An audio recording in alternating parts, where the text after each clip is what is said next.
할렐루야. 오늘은 여섯 번째 마지막 예수님이 말씀하시는 예수님 여섯 번째 시간입니다. 오늘은 불 끄고 가기로 작정한 건가요?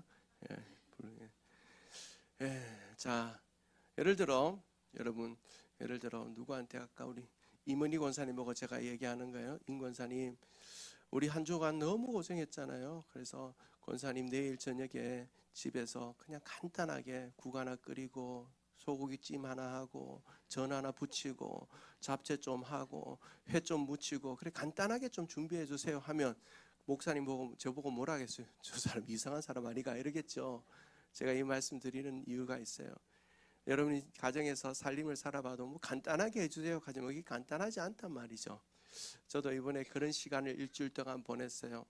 지난 몇 주 동안 기도하면서 3월 한 달 동안 대신방 하면서 이번 고난주간 하나님이 어떤 메시지를 나눌까 하는데 계속 제 마음 가운데 이 7가지의 예수님의 자기 선언에 대해서 좀 나누면 좋겠다 마음에 부담이 오는 거예요.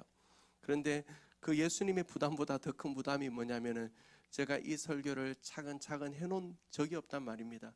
그러다 보니까 이걸 다 새롭게 준비해야 되는 것이 너무 큰 일이거든요. 매일마다 12페이지, 13페이지, 또 17페이지, 부활절은 18페이지에 해당하는 원고를 써서 설교를 해야 된다는 것이 만만한 일들이 아니에요. 만만한 일들이 아니거든요. 그래서 너무 부담이 되는 거예요.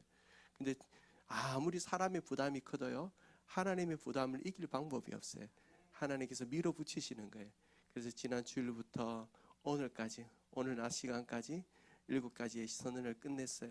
그러니까 제가 말씀드린 게 뭐예요? 여러분이 매일 저녁마다 오셔서 예수님이 말씀하시는 예수님 들으면서 아이고 간단하게 하시면 또 되겠다 싶은 그 마음을 좀 알아달라 이런 마음이에요. 뭐 몰라줘도 어쩔 수 없고요. 오늘은 그 6번째 시간입니다. 순서상으로는 7번째지만 요한복음에 나오는 7번째지만 오늘은 6번째, 다고는 부활절의 마지막 7번째를 볼 건데 오늘은 참 포도나무, 나는 참 포도나무다 말씀하시는 예수님, 예수님이 말씀하시는 예수님 그 6번째 시간, 나는 참 포도나무다 라고 말씀합니다. 우리 한번 복습해 볼까요? 첫 번째 예수님은 자기 자신에 대하여 이렇게 말씀합니다. 나는 생명의 떡이다. 우리가 주일에도 살펴보겠지만 비오스, 육신의 생명이 아니라 이 생명은 조의 예수 그리스도를 만남으로 말미암아 우리 속에 세워지는 탄생되어지는 생명의 떡이다라는 거예요. 그리고 나는 뭐다? 세상의 빛이다. 세상의 빛이다. 이 빛은 어둠을 물러가게 합니다. 여러분 믿으십니까? 빛이 임하면 어둠이 물러가요. 그리고 그 빛은 영원한 빛이에요. 세상의 모든 빛은 꺼집니다. 세상의 모든 빛은 사라집니다. 그러나 예수 그리스도 그분만은 영원한 빛이 되는 줄로 믿습니다. 그리고 나는 양의 뭐다? 문이다. 양의 문이에요. 예수님은 세상에 많은 화려한 문이다라고 비교하지 않으시고 자기 자신을 양의 문이다. 양은 가장 연약한 존재입니다. 누군가의 돌봄을 필요로 합니다. 그 양의 문이 대신 우리의 연약함을 아시고 우리의 부족함을 아시는 그 주님 뿐만 아니라 그 양이 문이 되기 위하여 양문을 통과하셔서 직접 죽으신 주님이다라는 거예요. 그리고 나는 선한 목자다. 선한 목자는 양의 음성을 알아요. 양을 모르는 목자는 절대 선하지 않습니다. 우리 주님께서 오늘 우리를 알고 계신 줄로 믿습니다. 뿐만 아니라 양은 주인을 위해서 존재하지 주인이 양을 위해서 존재하는 법이 없어요. 그런데 주인이신 예수님께서 양을 위하여 기꺼이 죽어주신 거예요. 그리고 우리가 다가오는 주일에는 나는 부활이요 생명이다. 우리는 이 말씀을 듣는 순간 미래적인 부활을 생각합니다. 우리가 이번 주일에는 너무 중요한 메시지를 들어요. 미래적인 부활이 아니라 이 부활은 미래적인 부활만이 있는 게 아니에요. 더 중요한 것은 내 삶의 현장에서 현실 속에서 오늘 속에서 지금 이 순간 부활을 경험하라 하는 하나님의 메시지인 줄로 믿습니다. 여러분 그리고 나는 길이요 진리요 생명이다. 더 길이다. 더 진리요. 더 생명이다. 더 영어가 붙으면 뭐예요? 많은 성경책이 있잖아요. 여러분에게도 다 성경책이 있잖아요. 그런데 제가 이 성경책을 어디 두고 갔어요. 그러면 전도사님 제 성경책 좀 갖다 주세요 하면 그 성경책 가지고 와요. 더 바이블을 갖고 와야 된단 말이에요. 그 성경책, 바로 예수님은 유일한 길이요 유일한 진리요 유일한 생명이다라고 말씀하는 거예요.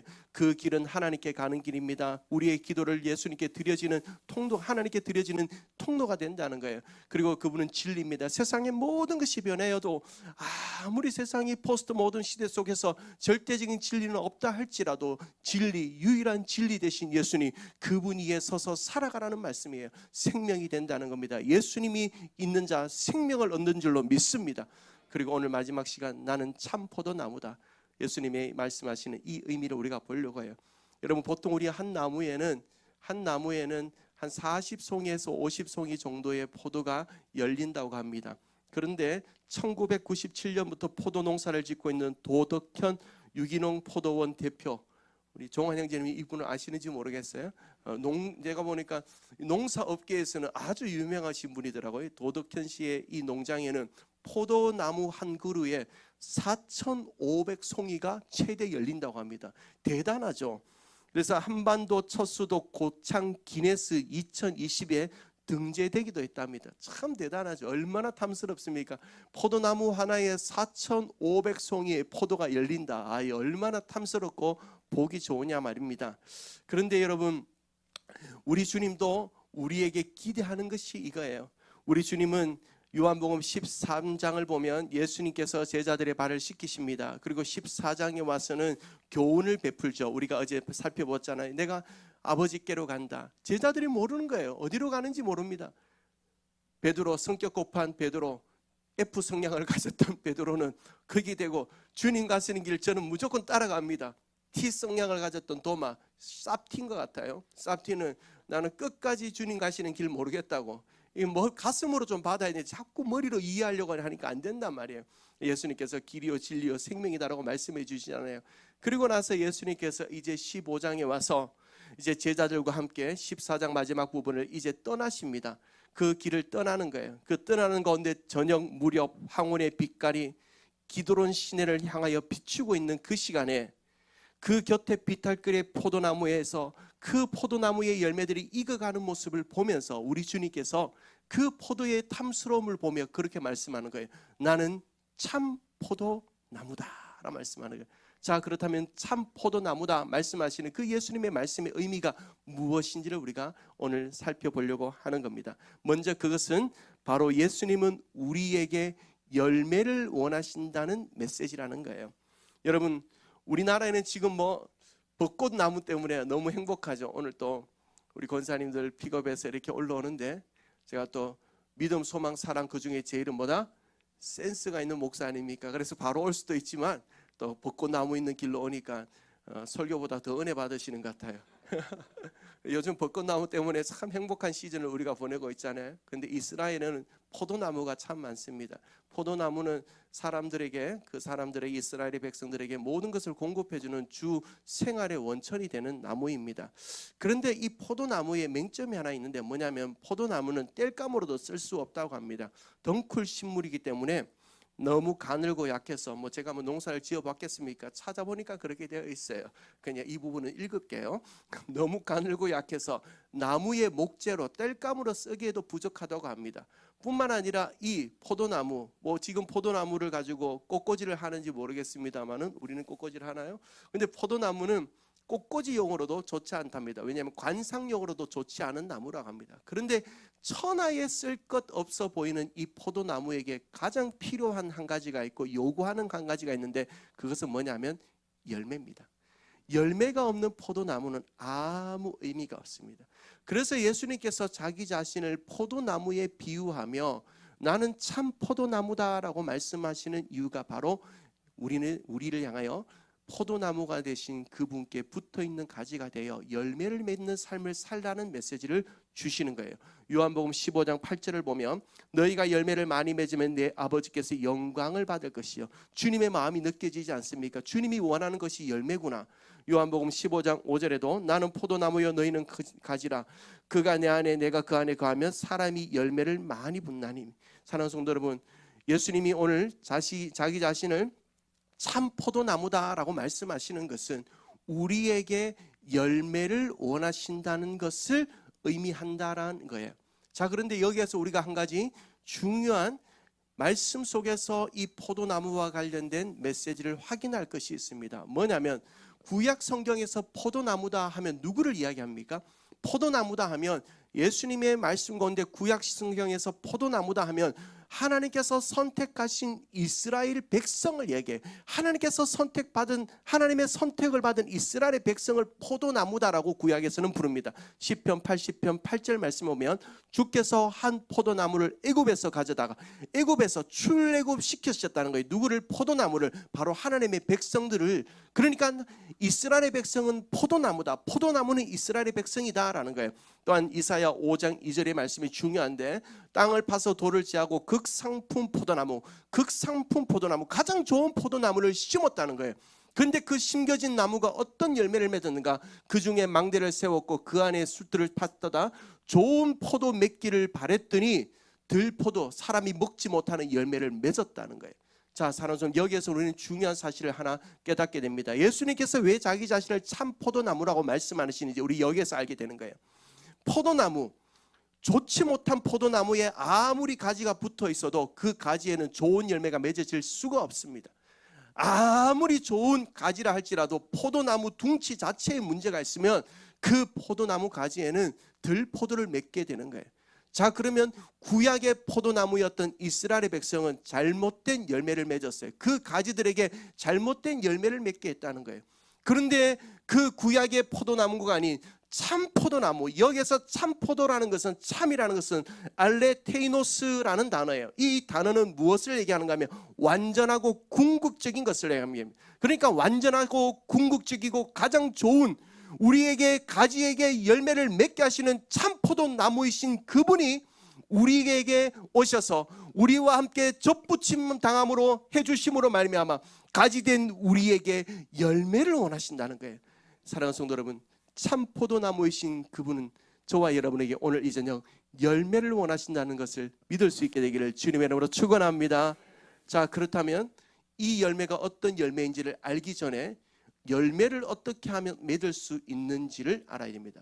예수님이 참 포도나무에 우리가 가지라면 우리가 어떻게 풍성한 열매를 맺을 수 있을까? 첫 번째로 치열하게 사랑하고 붙어 있어야 됩니다. 어떻게 한다고 같이 한번 읽어봅시다. 시작.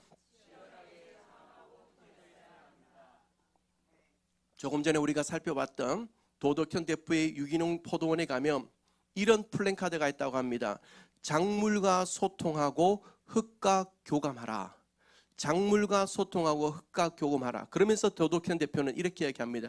치열하게 포도나무를 사랑하는 것이 풍성한 열매를 맺는 것에 아주 중요한 방법이다라고 얘기하면서 도덕현 대표는 실질적으로 포도나무 옆에서 침대를 갖다 놓고 잠을 자기도 했다고 합니다. 그러면서 식물과 교통하며 포도나무와 교통하며 포도나무의 열매를 맺을 수 있도록 했다는 거예요. 사랑하는 성도 여러분, 그렇습니다. 포도나무 가지가 열매를 맺기 위하여서 우리에게 요구되는 첫 번째는 치열하게 예수님을 사랑하시는 저와 여러분 되기를 주님의 이름으로 축원합니다. 자, 오늘 본문에서 치열하게 예수님을 사랑한다는 표현을 오늘 본문에 나오는 표현으로 찾아본다면 2절에 보면 무릇 내게 붙어 있어. 요한복음 5장 2절에 15장 2절에 무릇 내게 붙어 있어라는 표현, 치열하게 사랑한다는 거예요. 또 4절에도 보면 가지가 포도나무에 붙어 있어. 가지가 포도나무에 붙어 있어. 여러분, 이렇게 붙어 있는 사람 보면요 100% 뭐예요? 사랑하는 사람입니다. 저 뒤에 우리 형제 자매님 중에도 한 분 계신데 붙어 있는 사람들은 사랑하는 사람이에요. 늘 붙어 다녀요. 그러다가 어느 날 잠깐 떨어지죠. 그래도 그 붙어 있을 수 있는 그날을 설레임으로 기다린단 말이에요. 왜요? 사랑하기 때문이에요. 사랑하는 성도 여러분, 그리스도인, 우리를 그리스도인이라고 부르잖아요. 크리스찬. 이 부분을 용구에는 없지만 오늘 특별 보너스로 한번 하고 넘어가 보죠. 크리스찬이라고 할 때 우리가 영어 뒤에 그리스도 끝에 IAN을 붙이잖아요. IAN. 우리 권사님들 뭐 영어 잘 모르셔도 듣고 그냥 집에 가서 한번 사용해 보세요. IAN을 붙인단 말이에요. I는 뭔가 나를 이야기, 나를. IAN. 크리스찬은 어떤 사람인가? 끝에 IAN을 붙이는데 I, 나예요. A는 뭐예요? M, 나는이에요. 그 다음 밑에 N은 뭘까? nothing이에요. 나는 아무것도 아니다. IAN, 나는 아무것도 아니다. 오직 예수님만이 나의 전부가 되는 것을 믿는 사람, 그 사람이 크리스찬이라는 거예요. 이런 건 적어놓고 좀 어디가 좀 써먹어봐요. 여러분, 그런데 우리가 이렇게 생각해요. 교회 나오면 크리스찬이 된다. 예배 와 있으면 크리스찬이 된다라고 생각해요. 물론 크리스찬이 되기 위한 과정이죠. 필요한 요소죠. 그러나 진정한 그리스도인은 예수님을 치열하게 사랑하고 그분께 붙어 있는 사람이야말로 참된 그리스도인이요, 그러한 그리스도인은 열매를 맺게 될 줄로 믿습니다. 두 번째로 우리가 열매 맺기 위해서는 농부의 가지치기에 순종해야 됩니다. 중요한 부분이에요. 오늘 제가 언젠가는 이 부분을 다시 한 번 더 주일 예배 때 좀 세밀하고 디테일하게 또 좀 더 점잖하게 좀 전하려고 해요. 그런데 농부의 가지치기에 순종해야 된다는 이 의미를 여러분 잘 한번 들어보십시오. 오늘 본문에 보면 하나님께서 오늘 본문을 다시 한번 띄워주시겠습니까? 2절을 보면 물은 내게 붙어있어 열매를 맺지 아니하는 가지는 아버지께서 그것을 제하여 버리시고 물은 열매를 맺는 가지는 더 열매를 맺게 하려 하여 그것을 깨끗하게 한다라고 하는 거예요. 여기에서 나오는 세 가지의 가지가 있어요. 첫 번째는 열매가 없는 가지가 있고요. 두 번째는 열매가 있기는 있는데 시원찮은 열매가 있고요. 가지가 있고요. 세 번째는 열매가 풍성한 가지가 있는 거예요. 저는 이 자리에 있는 우리 모두가 열매가 풍성한 가지가 되기를 주님의 이름으로 축원합니다. 그런데 종종 우리가 열매가 풍성하지 못할 때가 있단 말이에요. 그때 하나님이 여기에서 뭐로 비유됩니까? 농부로 비유된단 말이에요. 농부이신 하나님께서 우리의 가지를 잘라주세요. 가지를 잘라주세요. 그렇죠. 우리 거창에서 농사 짓는 우리 집사님, 이 가지치기를 잘 해야 되죠. 종환 형제, 가지치기를 잘 해야 되더라고요. 가지치기를 잘해야 더 풍성한 열매를 맺는 거예요. 예수님은 우리에게 농부이신 하나님은 우리의 인생 가운데 때때로 가지치기를 하세요. 가지치기를 한다. 근데 이 가지치기를 이렇게 이해하면 안 돼요. 가지치기를 한다고 해서 구원받은 하나님의 백성이 구원에서부터 떨어져 나간다라고 생각하면 안 돼요. 가지치기는 우리에게 더 풍성한 열매를 맺도록 하시기 위한 하나님의 손길이에요. 그런데 우리가 얼핏 듣기에는 이 가지치기와 예수님께서 하나님께서 우리가 때때로 잘못할 때 꿀밤 한 대 툭 때리는 징계와 혼돈할 때가 있어요. 여러분, 징계는 무엇 때문에 우리에게 하시는가 하면 우리가 잘못할 때 징계해요. 그것은 주님의 사랑이에요. 여러분, 사랑하지 않으면 징계하지 않습니다. 사랑하지 않으면 그냥 내버려둬요. 관심조차 없습니다. 사랑, 그게 제일 무서운 거예요. 하나님 앞에서 제일 무서운 게 뭔가 하면 하나님의 내버리 되는 인생이 되는 거예요. 아무 관심이 없어요. 죽든지 살든지 그냥 내버려둬요. 그때는 하나님 끝나는 거예요. 그런데 하나님이 사랑하는 자에게는 징계를 하세요. 왜 징계를 하시는가? 그가 잘못한 그 자리에서 회개하고 돌이키기 위하여 징계를 하세요. 그런데 가지치기는 뭔가 하면 잘 살아가. 믿음으로 잘 살아가고는 있어. 그런데 삶에 좀 불필요한 부분이 있어요. 열매를 맺기에, 정말 풍성한 열매를 맺기에 위하여서 좀 가지를 잘라주면 저 사람은 좀 더 잘 열매를 맺을 것 같아. 그러면 농부이신 하나님께서 우리의 인생에 가지치기를 하세요. 이건 내가 잘못해서 하는 가지치기가 아니에요. 예수님, 하나님께서 하시는 이 가지치기는 우리에게 더 풍성한 열매를 원하시고 맺을 수 있도록 하시기 위하여 가지치기를 하시는 거예요. 근데 이 가지치기를 할 때 징계는 해결을 해야 돼요. 근데 가지치기는 뭐 해야 되는가? 순종을 해야 돼요. 여러분 믿으시기를 주님의 이름으로 축원합니다. 그 가지치기가 여러분의 삶에 지금 이루어지고 있다면 먼저는 감사하십시오. 하나님께서 내게 더 풍성한 열매를 맺게 하시기 위하여 가지치기를 하시는구나. 그러나 순종하십시오. 그것이 하나님의 놀라운 열매로 나아가는, 역사로 나아가는 길이 되는 줄로 믿습니다. 세 번째로 말씀과 기도로 거해야 합니다. 말씀과 기도로. 여러분, 오늘 본문 우리가 요한복음 15장에 보면 4절에도 이런 말씀이 나옵니다. 내 안에 거하라 나도 너희 안에 거하리라. 5절에도요. 그가 내 안에 내가 그 안에 거하면 사람이 열매를 많이 맺는다. 6절에도요. 사람이 내 안에 거하지 아니하면 가지처럼 밖에 버려진다라고 합니다. 거하라 거하라 거하라고 합니다. 자, 그런데 이 부분에 대하여서 이 거하라는 것은 예수님의 제안이 아닙니다. 브루스 윌킨슨이라는 사람은 이것에 대하여 명령이다, 예수님의 명령이다라고 합니다. 그러니까 그리스도인들은 예수님 안에 거해야 되는 거예요. 그런데 우리가 여기에서 발생하는 문제가 뭐냐면 거한다는 것이 뭐냐는 거예요. 예수님 안에 거한다는 것이 무엇인지를 우리가 헷갈려 하는 거예요. 요한복음 15장 7절을 보면 너희가 내 안에 거하고 내 말이 the word로 나오고, 예수님의 말씀이 내 안에 거하는 것, 그리고 그 말씀을 붙들고 무엇이든지 원하는 대로 구하는 기도의 삶, 그것이 예수님 안에 거하는 거예요. 말씀이 내 안에 거하고 그 말씀을 붙들고 기도하는 삶, 그것이 예수님 안에 거하는 거예요. 여러분 이 사실을 믿으십니까? 자, 그렇다면 우리가 여기서 중요한 것이 있습니다. 말씀과 기도예요. 자, 예수님은 우리에게 먼저 말씀을 강조하시고 그 다음에 기도를 요청하십니다. 이건 중요합니다. 여러분 순서가 너무 중요합니다. 성경에서 우리가 순서가 중요한 부분들이 있어요. 우리가 믿음, 소망, 사랑을 얘기하지만 사실은 사도 바울은 그리고 성경의 많은 부분에서는 믿음, 소망, 사랑이 아니라 믿음 그 다음에 소망이 오고 사랑이 오고 소망이 와요. 믿음, 소망, 사랑 맞습니까? 믿음, 소망, 사랑, 사랑이 제일 끝에 와요. 믿음, 사랑, 소망이 와요. 왜냐하면 소망이 없으면, 천국에 대한 소망이 없으면 믿음으로 살 이유가 없어요. 천국에 대한 소망이 없으면 사랑으로 살 이유가 없어요. 그래서 소망은 모든 것을 아우르는 것이에요. 순서가 중요해요. 은혜와 평강이 오잖아요. 은혜와 평강은 사람들은 어떻게 합니까? 평강을 원하고 은혜를 그 다음 추구해요.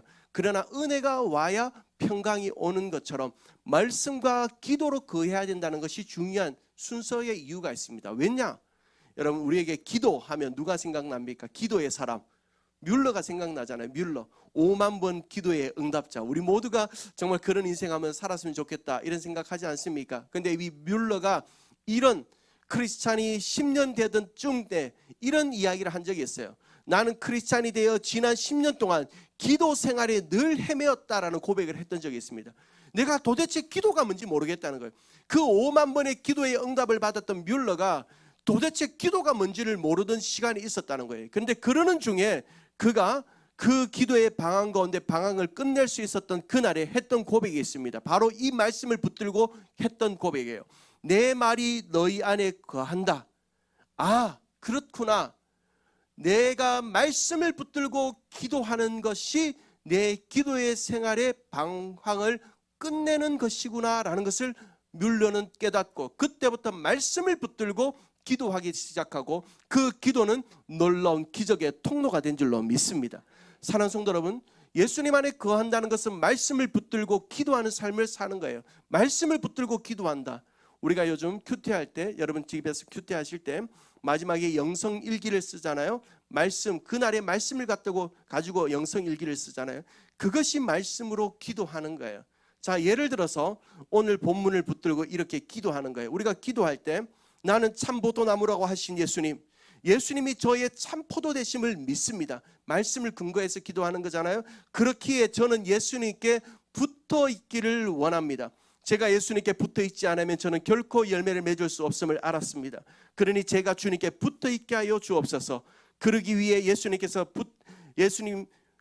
내가 예수님께 붙어 있는 것을 방해하는 모든 가지를 농부이신 하나님 저의 삶에서 잘라 주십시오 라고 기도하는 것이 말씀을 붙들고 기도하는 거예요.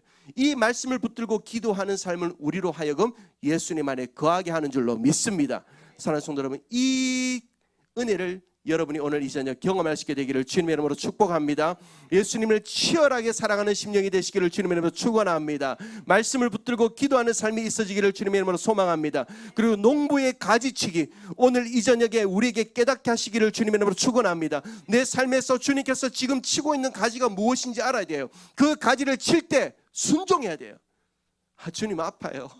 좀 놔두세요. 좀. 놔두면요 열매 맺지 못해요. 열매 맺지 못하는 나무는 어떻게 돼요? 불쏘시기로 심판의 날에 그 심판을 면하기가 어려운 거예요. 사랑하는 성도 여러분, 이것은 말씀이에요. 하나님의 말씀이에요. 여러분은 하나님의 말씀을 아멘으로 받으시기를 주님이 축원합니다. 자, 그러면 주님께서 우리에게 원하시는 열매가 있습니다. 참 포도나무가 되신 예수님을 치열하게 사랑하며 붙어있고 하나님이 가지치기를 할 때 순종으로 그 모든 작업에 동참하며 말씀과 기도로 예수님 안에 거함으로 우리가 맺어야 하는 열매는 무엇일까? 열매를 맺는다. 도대체 주님이 우리에게 원하시는 열매가 뭐냐는 거예요. 자, 짧게 얘기하고 기도를 좀 하려고 합니다. 이 열매는 두 가지로 얘기할 수 있습니다. 첫 번째는 내적인 열매가 있고 외적인 열매가 있습니다. 내적인 열매는 뭘까요? 내적인 열매, 그것은 바로 우리 안에 그리스도의 형상을 닮은, 예수 그리스도의 형상을 닮은 성령의 9가지 열매를 맺는 일인 줄로 믿습니다. 성령의 9가지 열매 여러분 기억하십니까? 사랑, 희락, 화평, 오래 참음, 자비, 양성, 충성, 온유, 절제. 우리 다시 한 번 더요. 시작. 사랑, 희락, 화평, 오래 참음, 자비, 양성, 충성, 온유, 절제. 이 열매가 오늘 이 시간 성령께 기도하고 성령께 엎드릴 때 우리 가운데 열매 맺게 하시는 은혜가 있게 되기를 주님의 이름으로 축원합니다. 자꾸 열매라고 하면요, 우리가 어떤 막 과업을 남기고 예수를 몇 대째 믿었다, 어떤 공로를 삼았다, 내가 교회에 가서 그거 했어, 저거 봐라, 저거 내가 했는 거야, 저거 내가 했는 거야, 이거 열매 아니에요. 주님이 우리에게 원하는 열매는요, 당신이 얼마나 그리스도를 닮은 사람으로 선한 목자가 되신 그분의 심장을 가지고 살아가느냐는 거예요. 내가 뭐 했는 거 이거 중요하지 않아요. 주님 앞에 섰을 때, 야, 정말 너 날 닮았구나, 좀 비스무리하게 닮았구나, 그 듣는 것이 열매라는 거예요. 이 성령의 열매가 오늘 이 밤에 성령께서 우리 가운데 열매 맺게 하신 은혜를 주시게 되기를 주님으로 축원합니다. 그리고 또한 우리가 이것이 내적인 열매라면 외적인 열매가 있어요. 외적인 열매, 주님이 우리에게 원하시는 외적인 열매, 교회 가운데 원하시는 외적인 열매 뭐예요? 교회 가운데 원하시는 외적인 열매 뭐예요? 교회가 커지는 것, 건물을 사는 것. 요즘 뭐 우리 이제 주일날에도 자리가 부족하고 공간이 부족하다 보니까 교회를 사는가, 사야 되는가, 이동해야 돼, 이런 고민들 하잖아요. 기도 고민은 해야 되죠. 그러나 그건 열매 아니에요. 그거는 주님이 주님이 우리에게 집착하게 하고 온 마음을 쏟게 하는 열매는 아니에요. 정말 열매는 뭐냐? 한 영혼이 주님께 돌아오는 일이에요. 이 사실을 믿으십니까? 제가 종종 말씀드리고 저도 그렇게 기도하는데, 여러분, 이 대구 시내 모든 사람이 예수를 믿었어요. 근데 한 사람이 예수를 안 믿었어요. 그러면 이 대구 시내에 있는 모든 교회는 그 한 사람을 위하여 끝까지 전도해야 되는 줄로 믿습니다. 교회에 사람이 많으냐 죽으냐 죽지 중요하지 않아요. 아직도 죽어가는 영혼이 있고 아직도 그 예수 그리스도의 십자가의 은혜를 모르고 살아가는 자들이 있다면 그 한 생명을 살려내는 일, 그것이 주님이 우리에게 원하시는 열매인 줄로 믿습니다. 그것은 교회가 추구해야 될 열매요, 여러분이 추구해야 될 열매입니다. 사랑하는 성도 여러분, 전도의 삶에 열매가 있는 은혜를 누리시게 되기를 주님의 이름으로 축원합니다. 주님 앞에 서는 그날 우리를 생각하며 나 그분 때문에 예수님 믿을 수 있었어요. 그분 때문에 예수님 믿을 수 있었어요. 제가 참 두려운 게 그거거든요. 목회를 하고 주님 앞에 서는 그날에 저 때문에 정말 예수 믿은 사람이 과연 우리 교회에서 얼마나 될까? 저 때문에 정말 예수님을 만난 사람이 몇 명이나 있을까? 그거에 대한 기도가 하나님 앞에 드릴 때마다 참 두려움이 있어요. 주님, 그런 은혜를 달라고. 여러분 때문에 예수님을 믿고 천국 백성 되는 사람들이 많아지게 되기를 주님의 이름으로 축원합니다. 오늘 이 저녁에 우리는 참 포도나무가 되신 예수님의 그 메시지를 들을 수 있었습니다. 그 예수님은 우리에게 열매를 원하십니다. 그 주님은 우리에게 주님 닮은 성령의 열매를 맺길 원하시고 우리를 통하여 한 생명을 살려내는 전도의 열매를 원하십니다. 그 열매는 내가 맺어가는 것이 아니에요. 우리가 가지에 붙어 있을 때 되는 거예요. 가지에 붙어 있는다는 것은 치열하게 예수님을 사랑하고 그분께 붙어 있는 거예요. 예수님께서, 하나님께서 하시는 가지치기를 하실 때 우리가 그분의 그 가지치기 앞에서 순종하는 삶을 사는 거예요. 그리고 말씀과 기도로 그분 안에 거하는 삶을 사는 거예요. 그 은혜를 여러분이 누리심으로 말미암아 예수로 충만한 삶을 삶으로 말미암아 열매를 맺어가시는 저와 여러분 되셔서 우리를 위하여 죽으신 예수 그리스도의 그 십자가 앞에 합당한 하나님의 사람으로 살아가시는 저와 여러분 되기를 주님의 이름으로 축원합니다. 우리 시간 주님께 찬양 하나 드립시다.